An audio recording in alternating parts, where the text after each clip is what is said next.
In this presentation, we'll introduce you to Idaho-specific design procedures. Be sure to download and read the Idaho Design and Installation Manual. The manual covers more topics and in more detail than will be presented in this presentation. In Idaho, both trench and bed configurations are allowed with Presby systems. However, bed configurations can only be used when the site will not accommodate a trench layout. Beds are also limited to terrain slopes of 8% or less. Presby systems, both trench and beds, are allowed in A1 through C2 soil groups. Systems are designed based on the daily design flow that is determined in accordance with Idaho rules. Horizontal and vertical separation distances are measured to the outermost edges of the system sand. A minimum of 12 inches of specified sand, or what we call system sand, is placed below all Presby pipes. All Presby systems require venting. The Presby pipe requirement for residential applications is 50 feet per bedroom. And for commercial systems, the pipe is calculated at 2 gallons per day per foot. For example, if the commercial loading was 300 gallons per day, the Presby pipe required would be 150 feet. As mentioned earlier, trench systems must be used if the site has adequate room. Presby trenches must be separated by 6 feet of undisturbed soil and may be 3 to 6 feet in width. Trenches over 3 feet wide must contain at least 2 rows of Presby pipe. Presby pipe row spacing may vary from 1.5 to 3 feet. This is measured from the center of one row to the center of the next. We'll now introduce a design procedure for trenches and then bed systems. When designing Presby trench systems, there will be an 11-step process, starting with determining how much Presby pipe and system sand area are required. The remaining steps are used to configure the trench to match the existing site conditions. This process is best illustrated by working through an example. We'll work through the trench design example 1 shown in the manual. Our daily design flow will be a 3-bedroom residence calculated at 250 gallons per day. The site is level and has Group A1 soils. In step 1, we calculate the Presby pipe required by multiplying the number of bedrooms times 50 feet of pipe per bedroom. In this example, that would result in 150 feet of pipe required. In step 2, we find the soil application rate by using Table A and then calculating the minimum trench bottom area required. Table A shows an application rate of 1.7 gallons per day per square foot for Group A1 soils. To find the trench bottom area required, we divide our 250 gallon per day design flow by 1.7, which provides 148 square feet required as a minimum. Step 3 requires the selection of a trench width that is suitable for the site. Maximizing the trench width will minimize the overall total trench length required. Let's assume we want to have shorter trenches, so we'll choose a trench width of 6 feet, which is the maximum. We now have enough information to calculate how much total trench length will be needed.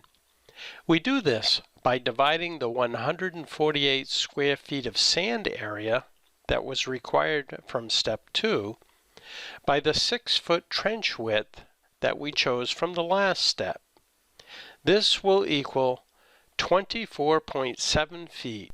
Keep in mind that this is the total trench length of all the trenches in a system.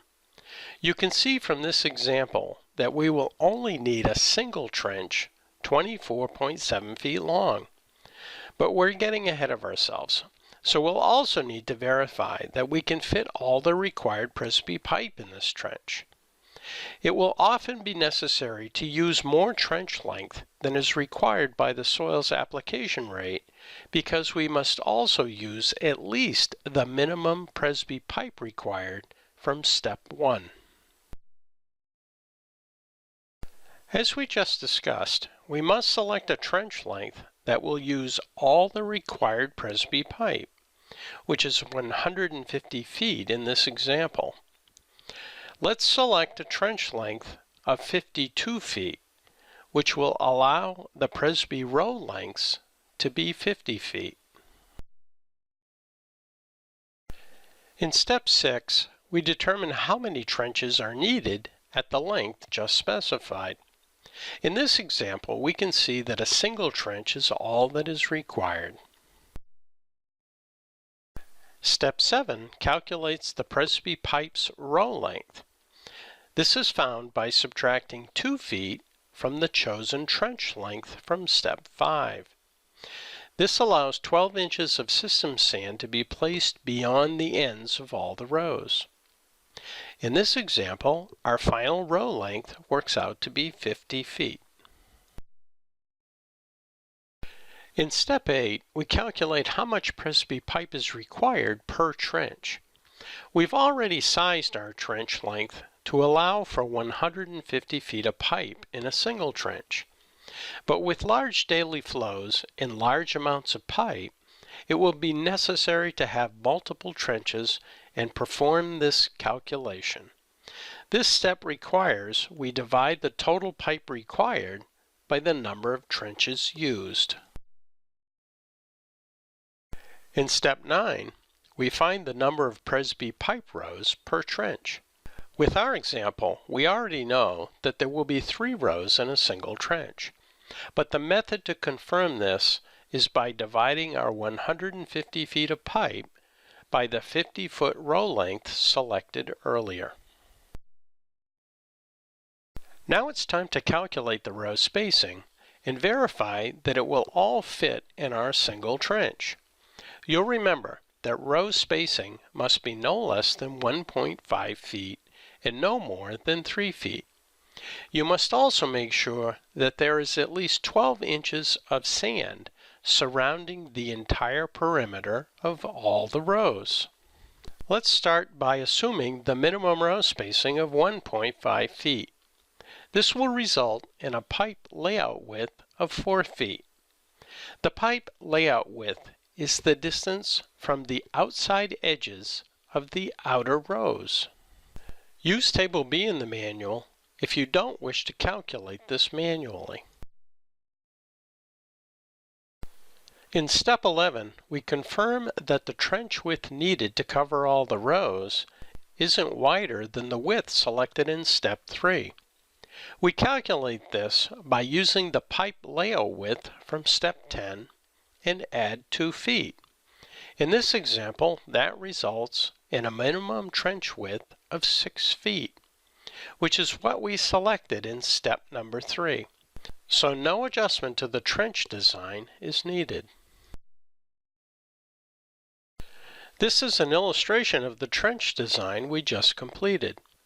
An alternate acceptable trench design could have used 3 separate trenches 3 feet wide. As the soil's application rate decreases, you're more likely to need multiple trenches to provide the necessary trench bottom area, as you'll see in the next example. Example 2 will use the same design flow.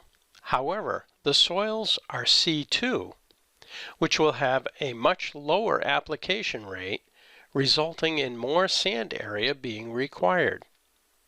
Step 1 will result in the same 150 feet of Presby pipe required because our daily flow is still 3 bedrooms. Because the soils are group C2, the soil's application rate is only 0.3 gallons per day per square foot. For our 250 gallon per day design flow, that will result in 834 square feet of trench bottom sand area being required. Intuitively, we know we're going to need more trenches to satisfy the area requirement. So let's choose the minimum trench width of 3 feet. Dividing the 834 square feet area by our 3-foot wide trench equals 278 feet of total trench length that will be needed. Steps 5 and 6 can often be interchangeable, depending on whether you prefer to control the number of trenches or the trench length. Let's assume we'll use 3 trenches. Dividing 278 feet of total trench length by the required 3-foot trench width equals a trench length of 92.7 feet. We'll round this up to 93 feet for ease of construction. With a trench length of 93 feet, the Presby row length will be 91 feet. This will provide much more pipe than is required by step 1, but is necessary to fill each trench. With 3-foot wide trenches, we know there will be a single row of pipe per trench. This single row will be placed in the middle of each trench. That takes us through step 10. In our final step, we only need to verify that there will be at least 12 inches of sand to either side of the pipe, which is exactly what a 3-foot wide trench will provide. This is an illustration of our 3-bedroom system.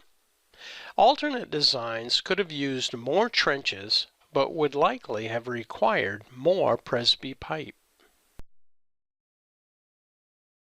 Now we're going to work through the recommended design procedure for bed systems. Remember that beds can only be used on terrain with a slope of 8% or less, and only if the site will not accommodate a trench system. Beds are always constructed level. In this example, our design criteria will be to design a bed system that will treat effluent from a 5-bedroom residence, placed on level terrain and on Group C2 soils. Step 1 and 2 are the same as for trenches. First, we calculate how much pipe is required for 5 bedrooms, which is 250 feet in this example.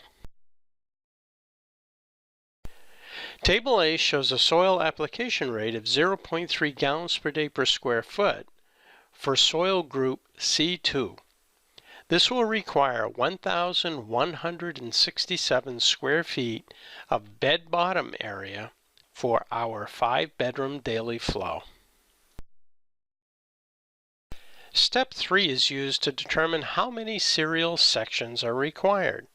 This would not apply to parallel distribution systems where each Presby row is connected directly to the distribution box.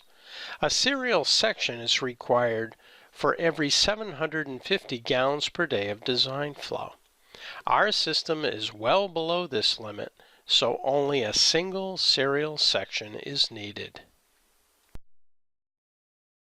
Now we select a row length that is suitable for the site and doesn't exceed 100 feet. If we use a row length of 85 feet, we will only need 3 rows in our bed system. Table B is provided to help determine the pipe layout width for beds and trenches at different center-to-center row spacing.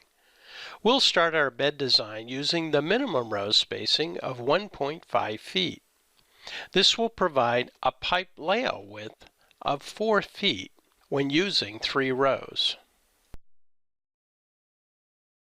Using our 1,167 square feet of required bed area and dividing by 87 feet, which is the row length plus 2 feet, We get a minimum sand bed width of 13.4 feet required.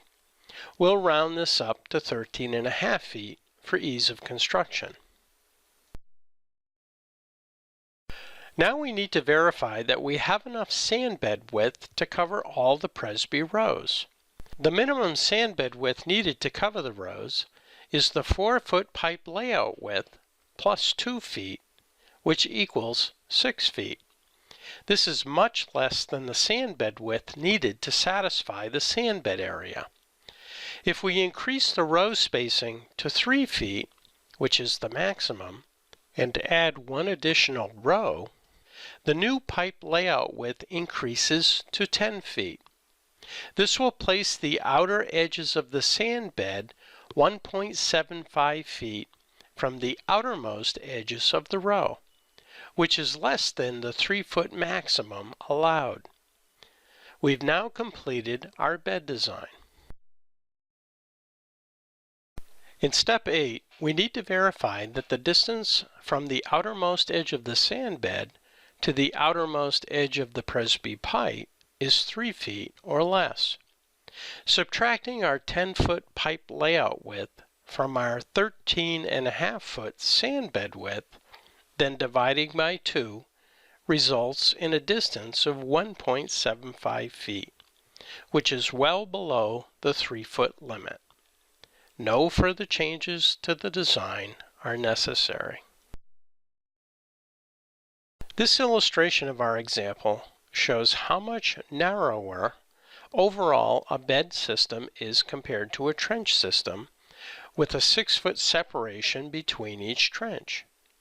Also note that a distribution box is not necessary when using a single serial section. The septic tank can be connected directly to the first row in the series. This only applies to gravity systems. That brings us to the end of this presentation concerning the basics of both trench and bed design. Remember, beds can only be used when the site will not accommodate a trench system, and beds cannot be placed on terrain slopes over 8%. The Presby pipe requirement is calculated at 50 feet per bedroom for residential systems and 2 gallons per day per foot for commercial applications. All Presby systems, whether trenches or beds, must be adequately vented. Consult the manual for detailed venting requirements. As always, Presby Environmental provides free technical support to any user of our product. Be sure to contact our technical advisors with any questions.